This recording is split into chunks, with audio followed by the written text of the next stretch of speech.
This is the Navigating Adult ADHD podcast, here to help you navigate and thrive with ADHD in adulthood. I'm your host, Zena, and I was diagnosed at age 36. As with many ADHDers, I have a rebellious and nonconformist style, and that means that there will likely be swearing in the coming episode. Please be mindful of any little people.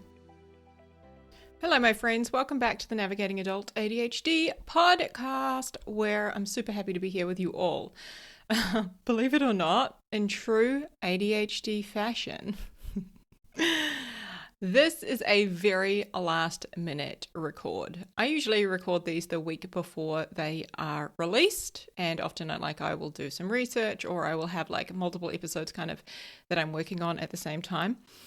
However, the episode I was going to record for you all last week, I've had a change of plan because I have found a guest expert who I have decided to interview. It's in regards to female hormones. And then I decided, because of the amount of questions coming in, that this episode needed to happen. However, due to a bunch of shit that went down, I just didn't get to doing it last week. It is literally being released in a matter of 2 hours. So I'm doing it last minute, and I love it. True ADHD fashion, last minute. And the funny thing is, I used to make it such a problem when I would do things, just before they were due. I would procrastinate, and then do them right up and, up into the wire kind of a thing before a project had to be put in at school or something like that. But now I just know that having that deadline really works for me. If I didn't have to release this at 12 o'clock today, then I could easily just put it off or do something else. That is what I've been living with my whole life. But now that I know I work super well with a deadline, I use it. I always get it done on time. It just doesn't have to be a problem. So in my brain, I've just stopped making it one. So there we go. Anyway, one of the questions I get asked all the time is, how do I get motivated? How do I get more motivation? That is what we're talking about today. Before we dive in, though, I wanted to let you know, if you head over to my website, zenajones.com. Now remember, Zena is spelled with an X, XENAJONES.com. You can get a free PDF guide that I have created for you guys. It is the 12 things that I wished my doctor had told me about ADHD. 12 things that I think we all need to know when we're diagnosed with ADHD. So if you head over to my website, you will see in the top right corner a little tab that says Start Here. If you click on that, you just need to pop your name and email in, and you will get that guide sent directly to your inbox right now. I highly recommend that you go and do that. So often I hear things like, I want to wake up motivated. I want to, get out of bed early. I want to have a good morning routine. I want to work out. I want to start the day on a high. I discovered long before I even knew that I had ADHD that if I was going to wait to feel motivated, nothing was ever going to change in my life. So in this episode today, we are going to talk about our brain wiring as it relates to motivation. I'm going to break it into super simple, easy to understand and apply language. I'm not going to get into all of the neuroscience too deep today. I'm going to talk a little bit about that and why we often don't feel motivated, okay? And I'm going to share with you the 5 things that I do when motivation is nowhere to be seen. I also recommend that you listen to episode number 17, which is called How to Procrastinate Less with ADHD. In that episode, I talk about the NICU format, where there is research and science behind how those of us with ADHD will often, we can increase our motivation, let's say, by making something novel, interesting, challenging, or urgent. And I'm a beautiful demonstration of the urgent today because I have 2 hours and 10 minutes until this episode needs to be out there for you all. So definitely recommend episode 17. That is a great pair to go with this. However, today we're going to talk about how motivation is bullshit. You guys know I love to swear. So back in about 2013, I was running a travel agency. I had started working there, and then I got a promotion to manage the store, and I had a team of roughly 5 or 6 people who I was responsible for, and we were turning over millions of dollars a year. We were booking holidays for people and, all sorts of different vacations and weddings and honeymoons, family trips, solo trips, massive group tours, all sorts of things. And I was in charge of that. I also had my own clients that I was looking after, my own bookings. And if you don't know this about the travel industry, you probably already know it from your own travel experience. Shit happens all the time, meaning that flights are cancelled or delayed. And of course, that will have a knock-on effect with a following flight. So if you have 2 flights to get to your destination and the first one is late, you might miss the next one. So in that agency, things were always changing, and customers would get angry when flights were delayed or airlines would make changes and shit would hit the fan. We're forever having to basically put out fires all the time. And when I had that job, I worked there for 4 years, I was anxious all the time. I was just fueled by anxiety, and I was eating crap. Basically, what my workday looked like is I would race into work. I always intended to get there early because I always had so much to do, but generally I didn't. And then, the doors would open and it was just go, go, go, full on day. And then I would end up having to stay late to try and catch up on shit, but I wasn't that productive because by then I was exhausted, and we had a supermarket right next door.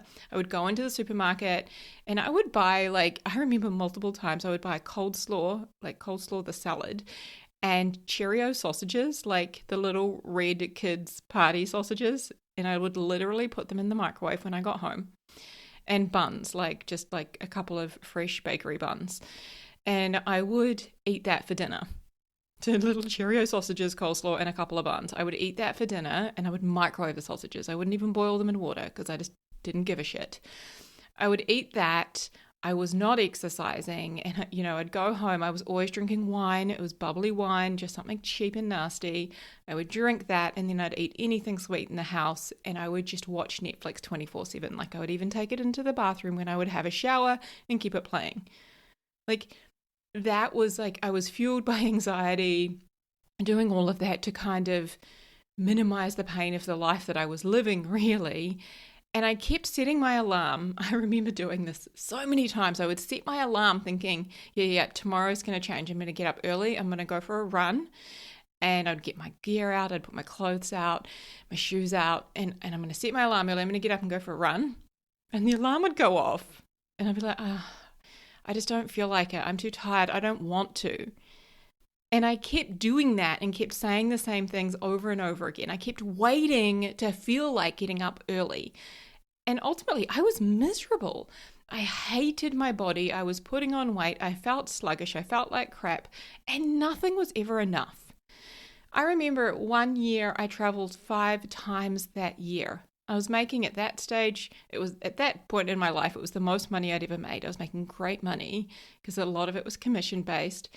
So I was making great money, but nothing was ever enough. It was no amount of money was enough, no amount of travel. I traveled 5 times one year, and a lot of it was paid for with work, and I got free trips and upgrades and luxurious travel and all sorts of things, but nothing was ever enough. Isn't that wild? All of those beautiful, amazing experiences, it was still never enough. So in 2014, I quit my job and I brought a one-way ticket to London. I had a friend from the travel industry who I had gotten really close to, and she had left and moved to London and was working in corporate travel in London, and she was so happy. So happy. And it was wild to me how content and happy she was. She was making great money, loved her flat in London, was doing all of these cool things, had really cheap travel all throughout Europe, and was just loving life. And that's what I wanted. I wanted happiness. I wanted to love life. I wanted that. So I quit my job, bought a one-way ticket, very impulsive. Hello, ADHD impulsivity. Flew all the way to London. And I fucking hated it. I arrived in August and I had basically missed their summer. Not that they had much of a summer that year, but I missed it. And it wasn't long until it was cold and dark and rainy and wet all of the time. I didn't like my job. People were not friendly and helpful. And I ate and drank to manage it, basically. I ate all sorts of different foods that I couldn't get back at home. I was just using the excuse that I was trying all of these things, and I was eating convenient food and going to pubs all of the time. And then I started drinking a lot of cider, a lot of cheap whatever I could get my hands on. And I was really trying to numb the pain of the life because I was miserable all of the time. And I regretted leaving. I regretted moving. I had a falling out with that one friend, and to make it worse, we were sharing a room to keep costs down living in London. I had to move out. It was awful. It was really rough. And eventually I switched teams. I got a new job and I still wasn't loving it. And I moved in. Another friend of mine moved to London, and so grateful for that because we got a flat together and things didn't really improve for a little while. Like we wanted to get healthy and fit together. She'd put on a lot of weight, as had I. We both felt pretty crap. Neither of us loved our jobs. But we kept saying, we actually got a gym membership together. We went and got one together. It wasn't too far from our house. It was a couple of tube stops from our house. And we went in there and we paid for our membership. And we were like, yeah, cool. We're going to start tomorrow. We never started. We never, ever set foot in that damn gym. I don't know how long we paid for a membership for, but we never went in there. And we kept saying, okay, we're going to get up and we're going to go for a walk or we're going to go for a run. And a couple of times we did, but most of the time we didn't. And we're like, oh, we're going to eat healthy. We're going to eat healthy. And then we'd like buy chocolate or, we'd just walk down to the corner store, which was on every corner basically. So, it kept going in circles like this, waiting for motivation to strike, waiting to feel like it, waiting to, actually go to the gym after work. I kept saying, hey, I'll meet you at the gym after work. And then she'd cancel or I'd cancel and we just wouldn't go. It was always tomorrow. I was saying, I'll do it tomorrow. I'll start the diet tomorrow. I'll start eating healthy and taking care of myself tomorrow. I'll start the gym tomorrow. And I never did. I never did because tomorrow always sounded like a better idea, but tomorrow never came. The motivation was never there. And yet I didn't want to be at the weight I was. I didn't want to be as unhappy as I was, unfit, unhealthy, all the things. But I kept waiting for this motivation, waiting to feel like it, and I never did. And it's so interesting, if we were to think back, some of the most rewarding things that we have done in our lives and some of the biggest accomplishments that we've had were from doing things that we didn't feel like doing. I have a client right now who is in the process of getting a degree, maybe a master's, I'm not sure. And we're always coaching on how she just doesn't feel like studying and how she doesn't want to. And having already been through this process, she knows just how rewarding it is to have the degree, to get certified, to be in that position. And I can relate to that. I remember when I went to coach training, the coach training itself was incredible, the 6 days in person with, other people certifying to become coaches. But then the following 3 to 6 months after that, when you're going through the process of getting certified and it's hard and it's uncomfortable and you're having to leave your comfort zone and do things you've never done before and there's so much uncertainty, like, am I doing this right? I didn't want to do it. I sure as shit wasn't always motivated to do it. And I was in a totally different time zone. Sometimes I was having to get up at 4 or 5 a.m. in the morning in order to make the calls and in order to coach the people before I went to my 9 to 5 job, which I had to have to pay for my life because I wasn't yet making any money from my business and from coaching at that stage. And I wasn't always motivated to do it. I sure as shit didn't want to get up when the alarm went off at 3:30 in the morning, and yet I still did it. Back to my point, some of the most rewarding things we've done in our lives, some of our biggest accomplishments, were from doing things that we didn't feel like or want to do at the time. So, running my own business is a great example of that. Even recording this podcast, I'll be honest, sometimes I don't want to record a podcast. I don't want to sit down and draft the notes or record the episode with you all, but I'm always glad afterwards. And then when I get the feedback from you all and I hear from you guys, I'm like, fuck, I'm so glad, I was willing to just do it anyway when I didn't feel like it and I didn't want to. Right? Running a half marathon, that's another example of mine. Completing a triathlon. Even the training for that sucked. I never wanted to do it, but I did it anyway. Another one on my list of, accomplishments is learning how to speak in public and then speaking at sold out events. I was the shy kid growing up and I was terrified of speaking, being called on in class and, having to read a paragraph from a book in front of my peers. I know so much of this is now related to ADHD. However, learning to speak in public, learning to face my fears and, speak out loud in front of other people and then eventually share my story on stage and teach and coach in front of groups. That shit was fucking terrifying. Did I want to do it? No. Would I rather have avoided it? Yeah. But it is some of the most rewarding, satisfying, I guess some of the stuff that I'm most proud of in my life is, being able to overcome those fears and then have those accomplishments because I did things when I wasn't motivated. Okay? So we're doing things all the time that we don't feel like doing. And I think that's worth seeing and acknowledging. I don't know about you, but sometimes I don't feel like going to work. Sometimes I don't feel like, an example I thought of the other day was like changing the cat's litter box. We have 2 beautiful cats who thankfully go toilet outside now. But when they were kittens, we kept them inside for about a month, maybe a little longer because we live right next to a busy road. And we had to change, or mostly me, had to change their dirt box every day. There were 2 of them. We had a couple of dirt boxes, I think one upstairs, one downstairs, and man, could they stink those out. Now, I didn't want to do that. I didn't want to have to change, cat dirt boxes, just like changing babies' diapers, especially in the middle of the night. You probably don't really want to have to do it, and yet you do it anyway. We are doing things all the time that we don't want to do because there is a part of us somewhere deep down inside that does want to do it. There is a form of intrinsic motivation linked to it. I remember getting up so many mornings and not wanting to go to work, and yet I wanted to be there to support my team. I wanted to be there to support my clients. I wanted to be there to, get money, to pay my bills, to be able to afford to live my life. When the cat goes in the dirt box, I want to get rid of the stink. I also want the cats to be doing that inside because I don't want them outside just yet. I want to take care of them and protect them. If you keep waiting for motivation, nothing is going to change. Motivation is bullshit. It is lovely and wonderful when it comes. Motivation comes when you see the reward.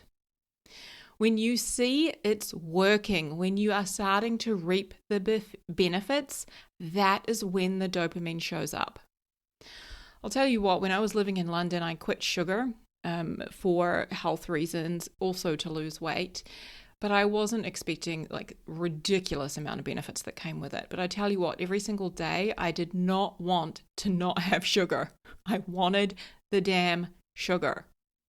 But the longer I went without having sugar, so I'm talking no cakes, no lollies, nothing at all, even tomato sauce, nothing at all that had sugar as an ingredient.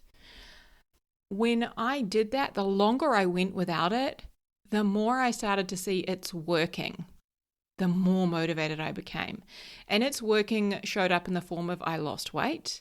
Its working showed up in the form of I slept better than I'd ever slept before. I felt better than I ever felt before. I had more energy than I'd ever had before. It was wild. So in the short term, it was really hard and there wasn't motivation. I just kept doing it. And I'm going to tell you the 5 things I focused on and how I did that. But I kept doing it, and the longer I did it, the more the motivation came. Okay? As I said, motivation comes when you see it's working, when you're reaping the benefits. That is when the dopamine shows up. So let's talk about the 5 things that I do when motivation is nowhere to be seen. Number 1 is dread do it. I dread do stuff all the time. Meaning that when the alarm went off this morning and it was time to get up and put my shoes on and get out the door and go for a walk, I didn't want to. Actually, when the alarm went off, I wanted to hit snooze. I wanted to go back to sleep. I just wanted to say I'll do it later. And I was dreading getting up and doing it. And I did. I dreaded it and I did it. This is something I use quite often is I plan to not want to do things.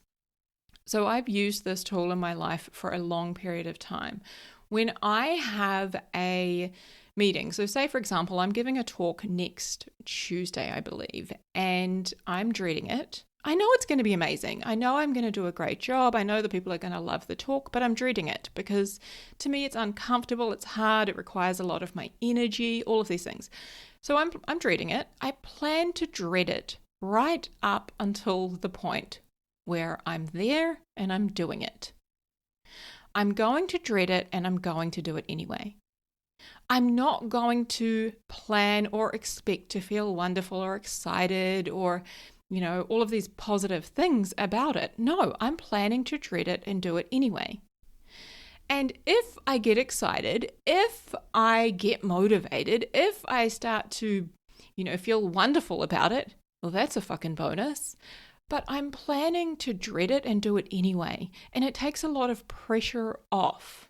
I just know that that's how it's going to go, and that's not a problem.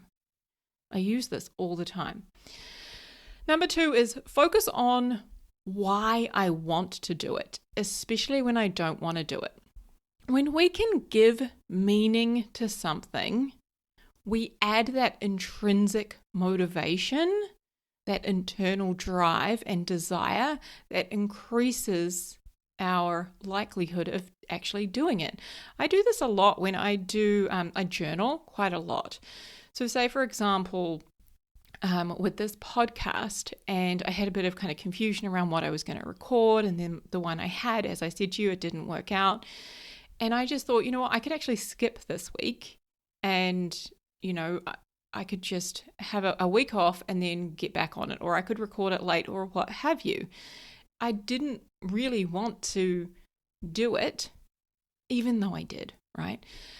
So I actually sat down and I journaled on it for just 5 minutes. And I was like, what does it mean to me to record this podcast? Like, why do I actually want to do this?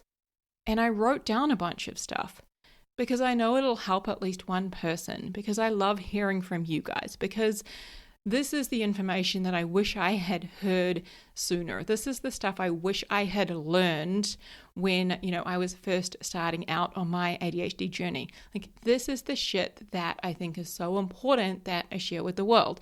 Like, I wrote down a whole bunch of stuff and I gave meaning to the thing that I didn't really want to do. When we can give a meaning to something, we can help increase the why we actually do want to do it instead of why we don't. Because our brain is often very focused on, I don't want to, I don't feel like it, I can't be bothered, I'll do it later, all of that shit. When we can give meaning to why we do want to, we can often turn that around. Okay? Because our brain is very well versed at replaying all of the why we don't want to, why we can't, why we'll do it later, all of that. Like, we're really good at replaying that shit. We've got it on repeat. But when we can pause and give meaning to why we do want to, why do I want to get up this morning? Like, the alarm's just gone off. I don't feel like it. I don't want to. I'm dreading it. Like, why do I want to get up? Like, what's the meaning of getting up for me? Like, what does it mean to me to get up? It means actually I'm honoring the commitment to myself. It means I'm having my own back. It means I'm doing what I said I would. It means, you know what? I'm actually going to start the day better. It means I'm going to feel better if I just even go for a 5-minute walk. If I get some fresh air and some sunshine, you know what? I know that's good for me. I know that's incredibly good for ADHD. It means I'm really setting myself up for success. It means it's going to be easier over time. It means it might even be a little easier tomorrow if I do it now. Like all of these things, okay? So that was 2. Number 3 is the 5-min win. Don't eat the frog. Fuck the frog. Eat that frog works well for neurotypical people. It does not work that well for neurodivergent people. I knew this long before I knew I had ADHD, that eat the frog was bullshit and didn't work for me. So, although, don't get me wrong, I tried doing it. I tried forcing myself for a long time. And if you don't know what I mean when I say eat that frog means do the hardest thing first. So if you've got a to-do list, for me, for example, I write a post-it note with 3 to 5 things each day that I'm going to do. And the hardest thing on there is the thing I'm probably going to do last. The one I'm avoiding, the one I really don't want to do, I'm not going to do that first. To eat that frog would be to do the thing that you're avoiding or you least want to do first. No, that requires way too much dopamine from us, and it can really deplete our dopamine reserves if we're going to do that. I highly recommend you go for the 5-min win, meaning you do the smallest, easiest task first, or you do the task that is going to give you the biggest reward in return, the biggest amount of dopamine. Whatever's going to feel like a win for you, you do that one first. Another way that I use the 5-min win is I encourage clients. So say, for example, clients who are wanting to create a daily exercise habit, I say 5 minutes a day. That's it. And that's a win. And don't try and trick your brain into doing longer. Often you will do longer, but that's not the point. The point is like, what is something that you want to be doing? Is it that you want to work on a creative project? Is it that you want to work on your business? Is it that you want to start an exercise habit or stretch? 5 minutes, set a timer and do it for 5 minutes. That is a win. And when you get to 5 minutes, you celebrate, I did it. And it's really important that we celebrate. And I'm actually going to talk about that because it's number 5 on this list, because we want to reinforce the positivity, the good feeling, the fact that we did it and that we have made progress. 5 minutes adds up, and 5 minutes quickly and easily becomes much more once we start to form that habit, okay? So number 3 is the 5-min win and don't eat that frog, okay? Number 4 is how can I make it easy? I ask myself that question all the damn time. How can I make this easy? We have a tendency as ADHDers, especially women with ADHD, to really focus on perfection. I'll give you an example of this. The download I referred to before, I told you all at the beginning, visit my website, click on the Start Here tab and go and get that free guide, 12 Things I Wish My Doctor Had Told Me About ADHD. I was going to do that in video form. I had been wanting to create it for you all for a while, and I was like, I'm going to do it in video form, and this is what I'm going to do, and how I'm going to do it, and what am I going to wear, and blah, blah, blah, blah, blah. And it was taking me fucking forever. And I asked myself this question, how can I make this easy? And easy for me was just to create a 2-page PDF guide, super simple. But when I was so tied to what perfection in my mind looked like, I wasn't making progress, and I sure as shit wasn't really motivated to get started on it. Another way I do this is with how can I make it easy is with exercise. When I want to go for a run, I will say to myself, how can I make it simple and easy? And often in my brain, like a perfection run, which is often what I'm aiming for, is like 4 to 5 Ks that I go for a run. Make it easy is lowering the bar. It's like 1 kilometer. That's it. 1 kilometer is that 5-minute win. I get to celebrate. I've done it. Stoked. When I lower the bar for entry, I am much more likely to start to make progress towards something and to even complete something. When I'm tied to, it needing to look or be a certain way, like I see this with people all the time, with clients, and they come to me and they're like, I need to exercise every single day. I should be exercising every day, 30 minutes a day.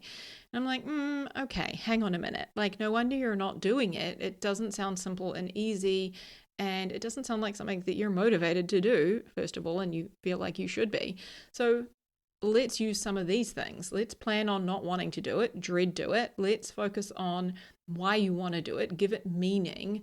Go for 5 minutes. it's a 5-min win. And make it easy. Lower the bar. How can you, and when it comes to things like exercise, how can you make it even easier? I sometimes meet friends for a walk. And another way that I make it easier for myself is it's like a Fitbit, but it's not the one that connects to your iPhone or what have you and gives you all the bells and whistles. I wanted it super basic so that it didn't distract me with notifications. So anyway, I've got like this step counter thing on my wrist. And it makes it easier for me to do my steps. I have a goal. I do 10,000 steps every single day, even in the rain. If you hang out with me on Instagram, you will see me walking in the rain sometimes. I share it. But what I'm saying is, like, I made it easier by getting this Fitbit. It's quite fun, this device thing. I made it easier by having that and tracking it, and also sometimes with accountability, meeting a friend for a walk. Sometimes my partner will come for a walk with me. Make it easy. Lower the bar. Make it simple. And asking yourself that question, how can I make it easy? Or you could ask the question, how can I lower the bar for entry? How could I make it simple? Okay? Try and eliminate the perfectionist fantasy, the ideal version of what you think this should look like. Okay? Because you're not motivated to do that shit right now. But over time, we can build up to that ideal by getting more wins. Okay? And number 5 is celebrate every small win. This is hugely important, that we pause and actually feel the positive emotion, feel the effect of, doing what we said we were going to do, of doing it when we didn't feel like it, of leaving our comfort zone, of, actually going for a walk when we haven't walked for 2 weeks, actually, getting out and putting our shoes on and getting out for a 5-minute walk in the rain. Celebrate every win. I don't care how small. Tell yourself, hey, I'm really proud of you for doing that. I know you didn't want to, and I'm so proud of you for doing it. Right? We really want to reinforce that, because the more we do that, and here's what I know for sure, right? The more we do shit when we don't feel like doing it, the easier it becomes to do it, and the more you want to do it.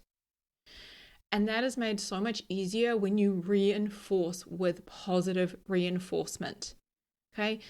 None of us like criticism. None of us like negative self-talk. So you've got to, boss your brain around a little bit here and tell yourself, hey, I'm proud of you for doing that. I'm proud of you for getting up out of bed when you sure as shit didn't want to. I am proud of you for putting on your walking shoes and getting out the door and doing this 5-minute walk. I'm proud of you for getting some sunshine.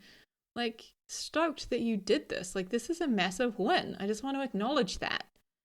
Okay? Every win counts. Okay? All right. Now, I want to talk briefly about our brains. Our primitive brain, okay? This is a significant portion of our brain. It is wired to stay comfortable. Okay? Part of our brain is wired to avoid doing hard things. It is wired to stay the same and to remain in our comfort zone. Okay? Now, this is because this primitive part of our brain its number one job is to keep us alive and to survive. That's its number one job. So anytime it wakes up in the morning and it sees, getting out of bed and going for a walk sounds so hard, but staying in bed comfortable and warm, that is easy. That is what I want to do. That is what I'm good at doing. I want to stay the same. I want to do that. I want to remain in my comfort zone. I don't want to leave it because that's dangerous, that's scary, that's hard, that requires too much energy and effort. Your brain is literally wired to not want to be motivated to do shit on most occasions, basically. Okay? So what that also means is, like, your brain is wired to say the same shit to you. Your brain is literally wired to repeat things like, I don't want to, I don't feel like it, I'm tired, I'll do it later, I'll do it tomorrow, I'll start on Monday. It's going to replay those same thoughts, the same anxiety. You're going to wake up with it most mornings. If you're a person who wakes up with anxiety, right? You're going to beat yourself up with the same shit, okay? Until you start to make changes. ADHD or not, all brains do this. All brains are wired to stay in their comfort zones, to avoid doing hard things, to stay the same. Like all brains are wired that way. But that's just one part of our brain. And here's the best news. Like, we are in charge. We have the final say. You get to say to your brain, I see what you're doing. You want to stay in bed. I get it. Getting up is hard. It's uncomfortable. Going to speak at that event, that's outside of my comfort zone. Of course, I'm not going to want to do it. My brain wants to stay comfortable, warm, and dry and safe in this bed. But I have final say. And I know that the more I override that primitive brain telling me all of that BS, the easier it becomes and the more motivation I create in the long run, because I start to see it's working. I start to get wins. I start to increase my levels of dopamine. Doing these 5 things is exactly how I turned my life around when I was living in London. So in 2015, it might have been. 2015. That is what I was focused on. I was focused on, not waiting to feel like it, not waiting for motivation to strike, but instead just expecting not to want to do it and doing it anyway, lowering the bar for myself, asking myself these questions. And gradually over time, I lost weight. I formed really healthy eating habits, a better relationship with food. I started to be way more active. I started doing walking and running, and I started to meet more people. I'd really struggled with meeting people and making friends in London. I started to do that. I started connecting with people, going to more events. I actually started doing yoga, which was the first time in my life. It was like wild. I don't know how that happened, but I started to do it. And then the more I went, the more I started to enjoy it. I met more people. I started doing more things on weekends. I started to love my life. I started to speak kindly to myself. I started to, for the first time in my life, feel happy by ultimately utilizing the 5 things that I have shared with you here today. I totally turned my life around, because if I had kept waiting for motivation, I would still be miserable, uncomfortable, hating my body, really unhappy with my life, because motivation wasn't coming. Okay? So again, I'm going to go back through those 5 things that I do, and I recommend that you do when you're not seeing that motivation anywhere. Okay? Number 1 is dread do it. Number 2 is focus on why you want to, especially when you don't want to, and give it meaning. Number 3 is go for the 5-minute win. Don't eat the frog. Go for the 5-minute win. Number 4, ask yourself the question is, how can I make this easy? How can I make it simple? Right? We're trying to eliminate the perfectionist fantasy ideal of what this should look like. And number 5 is celebrate every small win. Celebrate the shit out of yourself. Feel the positive effect of doing something hard, uncomfortable, outside of your comfort zone, of doing something when you didn't feel like doing it. Acknowledge that. Celebrate yourself for that. Okay? Use these 5 things that I do, my clients do, and you will begin to accomplish more in your life. Right? And in doing so, as I've said, you will increase your levels of motivation to not only keep going, but to, set bigger goals, to go for more, to further leave your comfort zone, to build a bigger life. Okay? And don't forget, my friends, head over to the website, zenajones.com, and grab that new PDF guide that I've created for you. 12 things that I wished my doctor had told me about ADHD. Okay, remember, motivation is BS. Do these 5 things instead. Huge love to you all. Take care, my friends. Hey, friend. I know exactly what it's like to feel frustrated and confused with your ADHD, and to wish that you could better understand what the hell is going on in your brain. And that's exactly why I created my coaching program, Thriving with ADHD. Inside Thriving with ADHD, you learn a step-by-step process to set and finally achieve your goals, to understand yourself and your ADHD. It's where you learn to feel better and manage your emotions and create systems and processes that work for you with your ADHD brain.